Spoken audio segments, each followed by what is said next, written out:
बिथोरनि चेनेलाव गासैखौबो बरायबाय। आं चेनेलखौ साबस्क्राइब खालायदो आरो बे खाथिनि बेल आइकन बेलखौबो थुनानै होदो जाहाथे भिडिअ होबानो सिगांग्रो नटिफिकेसन सहैनाय बायदि। बर' हारिया मा लामाजों दिनै मानो बारे बारे सुबुं जुनार आखुनि जालांखो? साननैसो सिगां चिरां जिल्लानि बै क'क्राझार जिल्लायाव जाफैबाय। थारैनो खायसे सानैसो बर' सुबुंफ्रा गाहाय थाखोनि मुगैथाव सोंखारिथाव समाजखौ गुबुंले खालामनो नाजानाया जोबोद बेसेबांबा लाजिनांथाव। क'क्राझार जिल्ला बिसमुरि थानानि सिङाव थानाय रघुनाथ नार्जारी बैसोनि लब'दा 9 बोसोर बैसोनि थाखो बायाव फरायफुबाय थानाय सासे उन्दै गथ'साखौ रावबो गैयै समखाबु लानानै जिनाहारि खालामो। जाथायखौ मावखांनाय रघुनाथ नार्जारीया खारखोमानानै दङ। मख'जाथावदि बावैसो सिगां बे उन्दै गथ'नि बिब', 9 थाखोआव फरायनाय फरायसुलिया गावखौ फासि नांनानै फोजोबनानै लादों। बे जाथायावबो बे रघुनाथ नार्जारीया लोब्बा दं सन्देह खालामदों। मैया क'क्राझार जिल्ला CWC निफ्राय बे बिथिङाव गोख्रोङै खामानि मावनो पुलिस बिफानखौ खावलायदों आरो दायनिगिरिखौ नागिरनानै साजा होनो खावलायदों। क'क्राझार जिल्ला एबसुआबो जाथायखौ निन्दा खालामदों आरो जाथायनि लोब्बा थानायखौ हमनानै गोख्रों साजा होनो खावलायदों।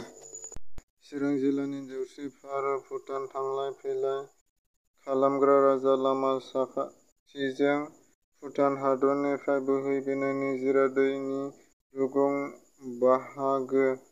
बे दै रुगुंआव दान मोनथामनि सिगां बानायनाय जादोंमोन मोनसे मावफारि। बोसोरफ्रोमबो हा खुरखानायखौ होबथानो थाखाय दान मोनथामनि सिगां बानायनाय बे मावफारि हाबाया खुरखानायखौ होबथानो हानायखौ नुवाखै। मानोना जा माथावरि जादों बेयो थोजासे नङा आरो खामानियाबो जायाखै होननानै अजद होदों। जायनि सासे थागिबि सुबुङा बिथाङा अजद दैखांदों दि खामानिनि थाखाय सफैनाय रांनि खायसे राङानो खरस जायाखै होननानै।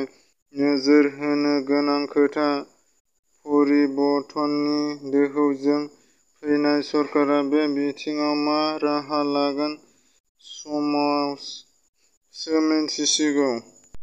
भारतआव 24 घन्टानि गेजेराव गासै सा 20,62,285 जन सुबुंनि देहायाव कर'ना आनजाद नायनाय जादोंमोन आरो बेनि गासै सा 2.57 लाख जन सुबुंनि देहायाव कर'ना पजिटिभ मोननाय जादों आरो बेनिनो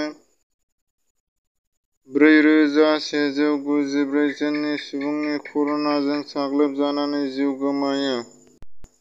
लादाखआव मैया फुंनि 8.27 रिंगायाव बांग्रिं मावखांनाय नेशनेल सेन्टार एसेमब्लि NCS आ फोरमायनाय बायदिब्ला बांग्रिं मावग्लुंनाया 3.6 गुवारथि मावखांदों। चिरां रुनिखाता रेन्ज हाग्रा बिफानआ आयेननि बेरेखा हाग्रायाव हा दखल खालामना थानायखौ होखारदों। चिरां पुलिसआ आयेननि बेरेखा मोनब्रै गय सुपारि बाख्रिखौ गोख्रै सिग्रोमदों। 18+ बोसोर बैसोनि भेकसिन थोआखै होननानै गुवाहाटी गोजौ बिजिरसालिया फोरमायदों। मानो होनबा 18 बोसोरनिफ्राय गोजौनि मानसिया कर'नानि भेकसिन लानांगौ। बेखायनो बयबो सुबुङा लानायनि थाखायनो कर'ना बिजिआ थोआखै।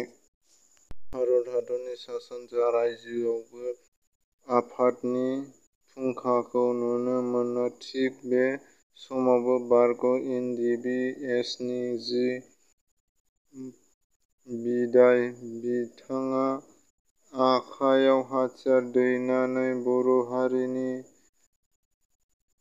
आलादा रायजो बड'लेण्डनि थाखाय गोलाव सम हाग्रायाव थांनानै गावखौनो बाउसोमनानै सोमावसारबोनाय मोनसे समनि बारग' एन डि बि एस नि सासे गोख्रों मावथि सोद्रोमा जि बिदाय बिथाङा मैया बिटिआर गोरोबथानि गेजेरजों उदां अखोराङाव ओंखारबोनाय उननिफ्रायनो गावनि थांनाय समनि थाखाय जिउ राहाखौ सोलायबाय।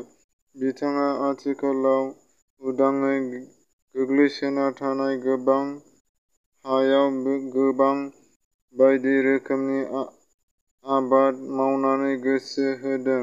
लोगोसे बिथाङा गोबां आबाद मावनानै आरो बायदि रोखोमनि खामानिनि गेजेरजों ओनसोलनि सुबुंफोरजों लोगोसे लाइमोनफोरनो थांना थानायनि खामानि मावनायनि खाबु खालामना होदों। First brothers trust of Assam legislative एसेमब्लिआ बिबुंथिगिरि मासि बिबानखौ मैया बिस्वजित दैमारि बिथाङा जागायजेनबाय।